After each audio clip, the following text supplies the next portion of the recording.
श्री काड़जोल गोविंद मकथप्पाजी।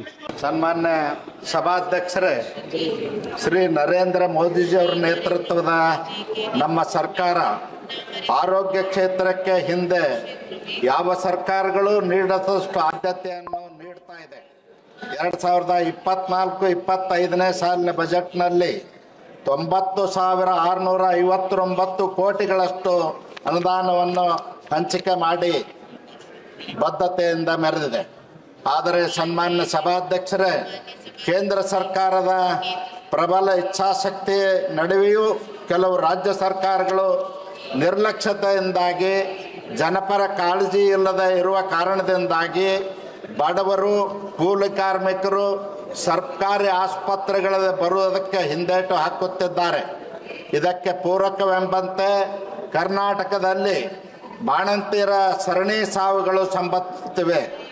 ಕರ್ನಾಟಕದಲ್ಲಿ ಕಳೆದ 4 ತಿಂಗಳಲ್ಲಿ 28ಕ್ಕೂ ಹೆಚ್ಚು ಬಾಣಂತಿಯರ ಸಾವುಗಳು ಸರ್ಕಾರಿ ಹಾಗೂ ಖಾಸಗಿ ಆಸ್ಪತ್ರೆಯಲ್ಲಿ ಸಂಭವಿಸಿವೆ.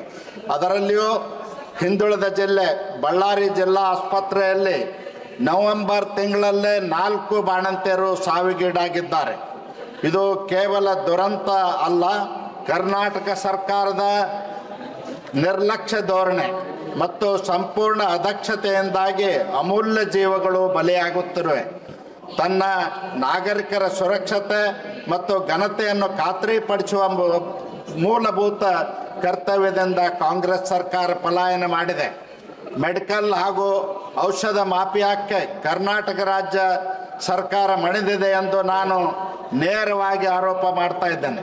ಇದಲ್ಲದೆ ಇವತ್ತು ಯಾವ ಇಂಟ್ರಾವೆನಸ್ ದ್ರಾವಣವನ್ನು ಬಾಣಂತಿಯರ ಸಾವುಗಳಿಗೆ ಸಂಭವಿಸಿದೆ ಎಂದು ಹೇಳಲಾಗುತ್ತದೆಯೋ ಅದೇ ದ್ರಾವಣವನ್ನು ಬಳಕೆ ಮಾಡಬಾರದೆಂದು ಔಷಧಿ ನಿಯಂತ್ರಕರು ವರದಿ ನೀಡಿದಾಗ್ಯೂ ಕೂಡ ದ್ರಾವಣವನ್ನು ಸರಬರಾಜು ಮಾಡುವ ಮೂಲಕ ರಾಜ್ಯ ಸರ್ಕಾರ ಬಾಣಂತಿಯರ ಸಾವಿಗೆ ಕಾರಣವಾಗಿದೆ. ಪಶ್ಚಿಮ ಬಂಗಾಳದ ಈ ಔಷಧ ಕಂಪನಿ ತರಲು ಅನುಮತಿ ನೀಡಿದ್ದು ಹೇಗೆ ಎನ್ನುವ ಸತ್ಯ ರಾಜ್ಯದ ಜನತೆಗೆ ತಿಳಿಯಬೇಕಾಗಿದೆ. ಔಷಧ ಖರೀದಿ ಮೇಲೆ ಪ್ರಭಾವ ಬೀರುತ್ತಿರುವ ಮೆಡಿಕಲ್ ಹಾಗೂ ಔಷಧ ಮಾಫಿಯಾ ಸ್ವತಃ ಮುಖ್ಯಮಂತ್ರಿಗಳೇ ಒಪ್ಪಿಕೊಂಡಿರುವುದು ಆಘಾತಕಾರಿ ಸಂಗತಿಯಾಗಿದೆ.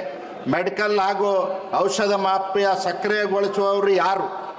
ಕರ್ನಾಟಕ ಕಾಂಗ್ರೆಸ್ ಸರ್ಕಾರವು ಭ್ರಷ್ಟಾಚಾರವನ್ನು ಅಂತಹ ನಿರ್ಣಾಯಕ ವಲಯದಲ್ಲಿ ನುಸುಳಲು ಅವಕಾಶ ಕಲ್ಪಿಸುವ ಮೂಲಕ ಜೀವವನ್ನು ಅಪಾಯದ ಅಂಚಿಗೆ ತಲುಪಿಸಿದೆ. ಈ ಸಾವುಗಳು ನೇರವಾಗಿ ರಾಜ್ಯ ಸರ್ಕಾರ ಹೊಣೆ ಮಾಡಬೇಕಾಗುತ್ತದೆ. ಈ ದ್ರಾವಣ ರಾಜ್ಯದ ಎಷ್ಟು ಜಿಲ್ಲೆಗಳಿಗೆ ಸರಬರಾಜಾಗಿದೆ, ಅಲ್ಲಿ ಎಷ್ಟು ಸಾವುಗಳು ಸಂಭವಿಸಿವೆ ಎಂಬುದರ ಬಗ್ಗೆ ಸಂಪೂರ್ಣ ತನಿಖೆ ನಡೆಸಬೇಕಾಗಿದೆ. ರಾಜ್ಯ ಸರ್ಕಾರ ಪ್ರಕರಣವನ್ನು SITಗೆ ವಹಿಸುವ ಮೂಲಕ ಕಳೆದುಕೊಂಡಿದೆ. ರಾಜ್ಯ ಜನರಿಗೆ ಸತ್ಯಾಸತ್ಯತೆ ತಿಳಿಯಲು ಕೇಂದ್ರ ಆರೋಗ್ಯ ಸಚಿವಾಲಯವೇ ಮಧ್ಯಪ್ರವೇಶ ಮಾಡಿ ರಾಜ್ಯ ಸರ್ಕಾರಕ್ಕೆ ಸೂಕ್ತ ಮಾರ್ಗದರ್ಶನ ಮಾಡಲಿ.